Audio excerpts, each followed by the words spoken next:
Please. मान्यवर, 50 साल के बाद वंदे मातरम 100 साल का हुआ। सबको था कि 100 साल मनाए जाएंगे, 100 साल मनाए जाएंगे, मगर 100 साल हुआ तब वंदे मातरम का महिमा मंडन का सवाल ही नहीं था, क्योंकि वंदे मातरम बोलने वाले जो सारे लोग थे उनको इंदिरा जी ने जेल में बंद कर दिया। इस देश में आपातकाल लगाया गया, आपातकाल लगाया गया। विपक्ष के लाखों लोगों को, लाखों समाज सेवियों को, स्वयंसेवी संगठन के लोगों को जेल में भर दिया गया। कोई कारण के बगैर अखबारों पर ताले लगा दिए गए। यहां तक कि आकाशवाणी में उस वक्त एक ही माध्यम था, आकाशवाणी में किशोर कुमार की आवाज ही नहीं आती थी, ड्यूएट गाने भी लता जी की आवाज में ही आते थे। मान्यवर, पूरे देश को जब वंदे मातरम 100 साल का हुआ, पूरे देश को बंदी बनाकर रख दिया। और कल 150वां साल है। 150वें साल में लोकसभा में चर्चा हुई। साहब, ये कांग्रेस पार्टी की स्थिति देखिए। जिस कांग्रेस पार्टी के अधिवेशनों की शुरुआत गुरुवर टैगोर जैसे लोग वंदे मातरम गा कर कराते थे। वंदे मातरम कांग्रेस पार्टी के आजादी के आंदोलन का एक मंत्र बना था। वो वंदे मातरम के महिमा मंडन करने के लिए जब लोकसभा में चर्चा हुई, गांधी परिवार के दोनों सदस्य नदारद थे, दो में से एक भी। वंदे मातरम का विरोध आज भी जवाहरलाल नेहरू से लेकर आज के कांग्रेस के नेतृत्व तक कांग्रेस के खून के अंदर बसा। मान्यवर,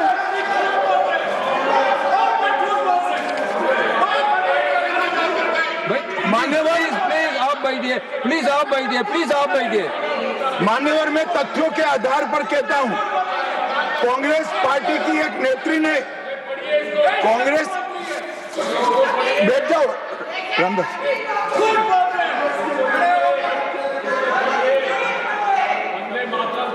अरे दिग्विजय जी, अब नौकरी पक्की है इस आयु में, क्या कर रहे हो भैया?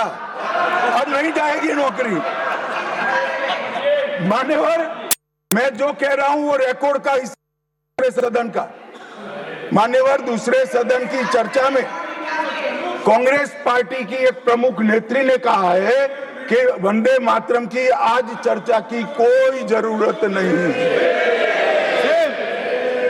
मुझे मालूम नहीं पड़ता कि वंदे मातरम से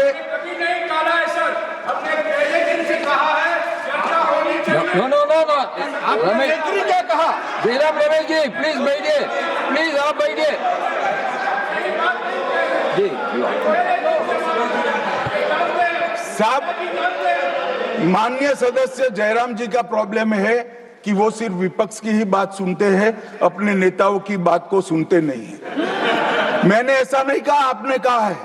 मैंने ऐसा कहा कि लोकसभा में चर्चा में कांग्रेस पार्टी की एक प्रमुख नेत्री ने कहा है कि अभी इस समय वंदे मातरम की चर्चा की कोई जरूरत नहीं। ये रिकॉर्ड पर है,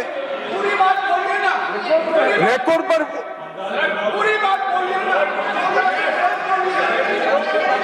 मान्यवर, आप बैठिए।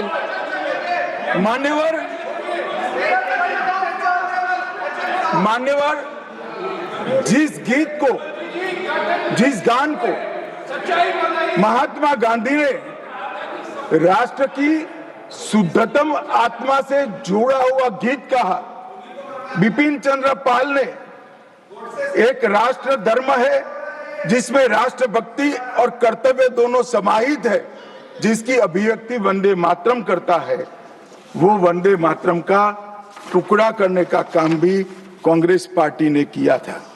मान्यवर, अंतर्राष्ट्रीय स्तर पर भी वंदे मातरम ने हमारे आजादी के आंदोलन को गति देने का काम किया।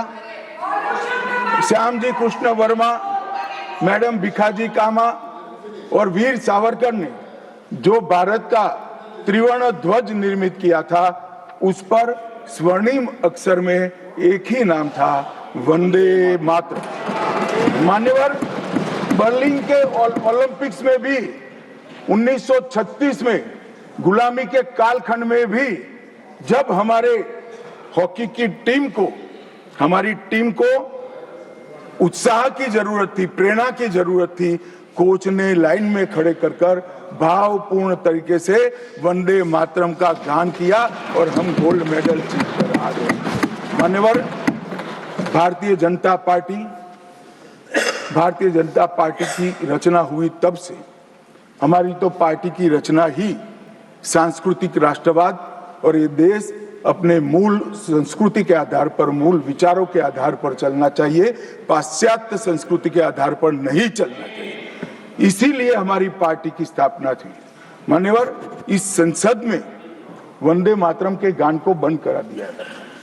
अब फिर से खड़े हो जाएंगे कि नहीं नहीं नहीं आप गलत बोल रहे हो, मगर इस रिकॉर्ड है मान्यवर महोदय। 1992 में भाजपा सांसद श्री राम नाईक ने एक शॉर्ट ड्यूरेशन डिस्कशन के माध्यम से वंदे मातरम को संसद में फिर से गाने की शुरुआत करने के लिए एक मुद्दा उठाया और उस वक्त प्रतिपक्ष के नेता लाल कृष्ण आडवाणी जी ने बहुत प्रमुखता के साथ लोकसभा के स्पीकर को कहा कि इस महान सदन के अंदर वंदे मातरम का गान होना चाहिए, क्योंकि संविधान सभा ने इसको स्वीकारा है।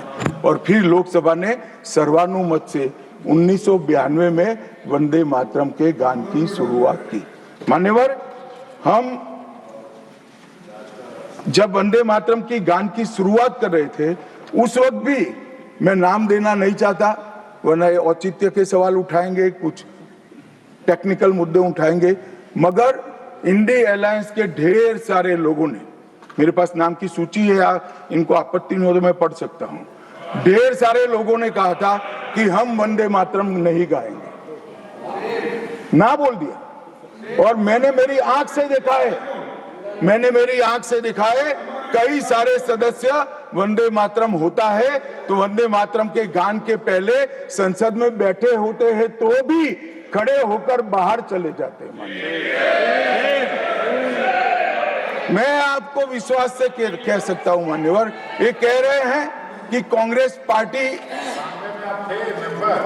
पर झूठे आरोप लगाए।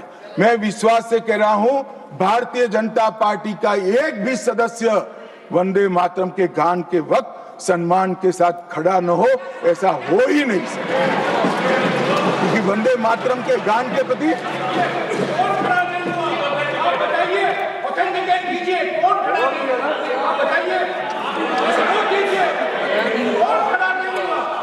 आप बैठिए, आप बोथ बैठिए प्लीज, आप बोथ बैठिए प्लीज, बैठिए please. You will get your chance to speak. You can say your opinion when the turn comes to you.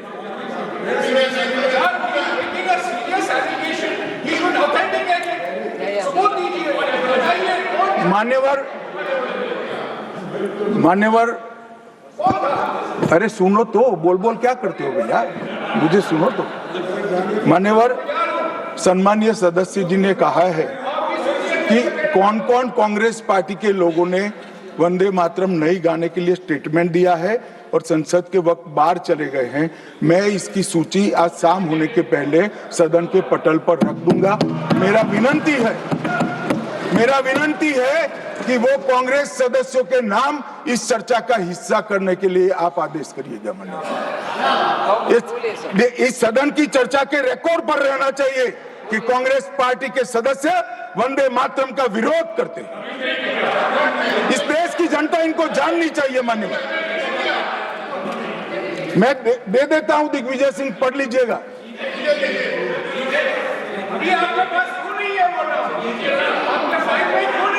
मान्यवर,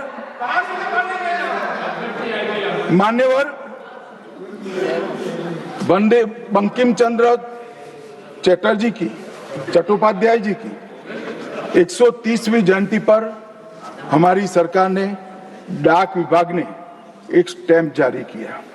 स्वतंत्रता की 75 की वर्षगांठ के उपलक्ष्य में हर घर तिरंगा का अभियान भी हमने करा और उस वक्त हमने हमारे प्रधानमंत्री जी ने जनता का आह्वान किया था कि तिरंगा फहराते वक्त वंदे मातरम बोलना नहीं भूलना चाहिए। और मान्यवर, ये वंदे मातरम की 150वीं वर्षगांठ उसको भी भारत सरकार बहुत अच्छे तरीके से हमने मनाने का तय किया है। 1 अक्टूबर 2025 को केंद्रीय मंत्रिमंडल ने पूरा वर्ष वंदे मातरम के यशोगान में मनाया जाएगा, इसका प्रस्ताव पारित किया।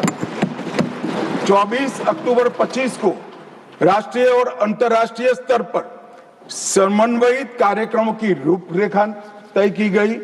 माननीय प्रधानमंत्री जी ने भारत माता को पुष्पांजलि देकर 7 नवंबर 25 को नई दिल्ली में ये वर्ष का शुभारंभ किया।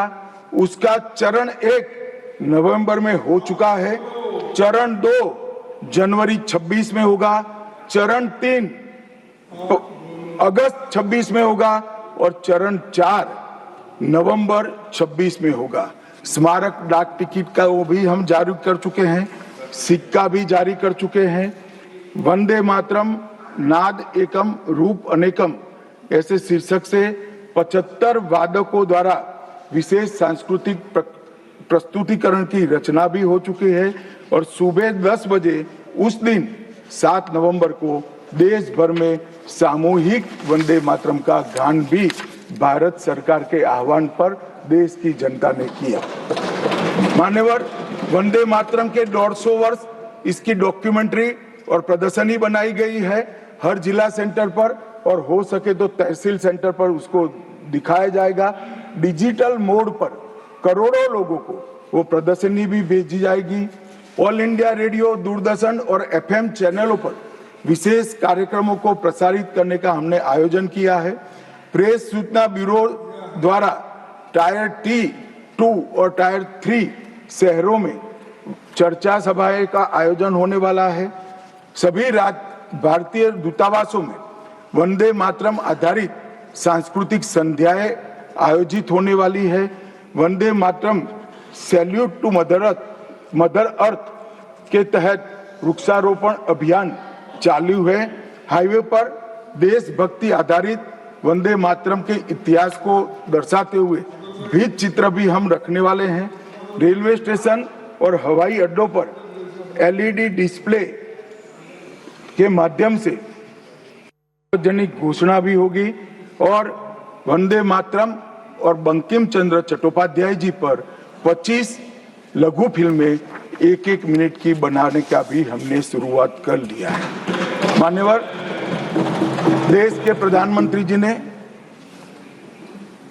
लाल किले से अमृत काल के लिए पंच प्रण की घोषणा की थी। इसमें एक, जब देश आजादी की शताब्दी मनाता हो उस वक्त विकसित भारत का लक्ष्य हमने तय करना है। गुलामी की हर मानसिकता से मुक्ति प्राप्त करनी है। अपनी विरासत पर गर्व लेना है। देश की एकता और एकजुटता और अखंडितता को हमें संभाल कर रखना है और नागरिकों में कर्तव्य की भावना को हमें आगे बढ़ाना है। मान्यवर, जब देश के आजादी के 75 साल हुए, कोरोना काल होने के बावजूद 2 साल तक पूरे देश के हर गांव-गांव में आजादी के अमृत महोत्सव को मनाया गया। अमृत महोत्सव के माध्यम से इस देश की युवा पीढ़ी को हमारी 1857 से 1947 तक की पूरी आजादी के संघर्ष को हमारे युवाओं को परिचित कराया। कई नामी, कई अनामी, जिनके नाम भी इतिहास में दर्ज नहीं हुए, ऐसे स्वतंत्रता संग्राम के नायकों को ढूंढकर उनके स्मारक बनाए गए। देश भर में कई कार्यक्रम हुए और देशभक्ति का एक नया ज्वार खड़ा करने का प्रयास आजादी के बाद पहली बार 75 साल जब मनाए गए तब हुआ। और वहां से अटके नहीं, माननीय प्रधानमंत्री जी ने अमृत काल का विचार रखा। आजाद हुए तब से 75 साल जितनी भी सरकारें आई, अच्छा काम किया, सबने देश को बहुत आगे बढ़ाया है। हमने हमारे लोकतंत्र को पाताल से भी गहरा पहुंचाया है। हमारे लोकतंत्र की जड़ें आज मजबूत हो चुकी है मान्यवर।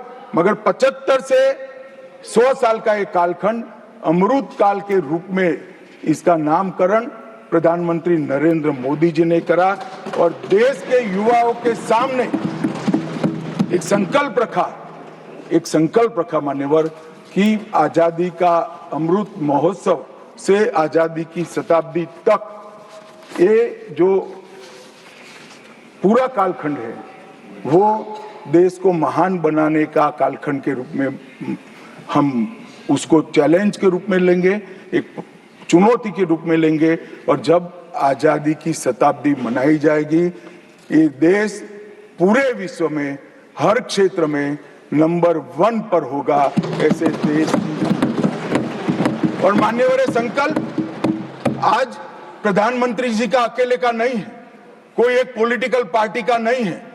कुछ लोग भले उसको राजनीतिक नारा समझते हो, मगर ये संकल्प 140 करोड़ भारतीयों का संकल्प है और ये पूरा होकर, और इसीलिए ये दैव योगी ही है कि जब अमृत काल हम मना रहे हैं तभी वंदे मातरम के 150वां साल आज आया है। और फिर से एक बार इसके माध्यम से हम राष्ट्रभक्ति को जगाने का काम करेंगे।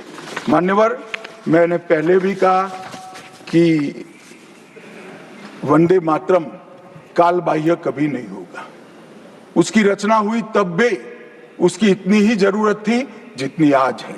और मान्यवर, उस जमाने में वंदे मातरम देश को आजाद बनाने का कारण बना और अमृत काल में देश को विकसित और देश को महान बनने का नारा वंदे मातरम बनेगा, इसका मुझे पूरा विश्वास है। और मैं मानता हूं कि सदन में बैठे हुए सभी सदस्यों की साझी जिम्मेदारी है कि हम बच्चे के मन में वंदे मातरम के संस्कार पुनः जागृत करें, हर युवा के मन में वंदे मातरम के नारे को प्रस्तापित करें, हर किशोर को वंदे मातरम की व्याख्या के रास्ते पर अपना जीवन समर्पित करने के लिए उसको प्रेरित करें। और वंदे मातरम का ये उद्घोष ही हमारे आजादी के सेनानियों ने जो भारत की कल्पना की थी वो भारत की रचना का कारण बनेगा। और मैं मानता हूं कि सदन की भावना हमारी युवा पीढ़ी तक विशेषकर पहुंचेगी, इसका मुझे पूरा विश्वास है। आपने मुझे समय दिया, इसलिए मैं आपका पूरा धन्यवाद कर मेरी वाणी को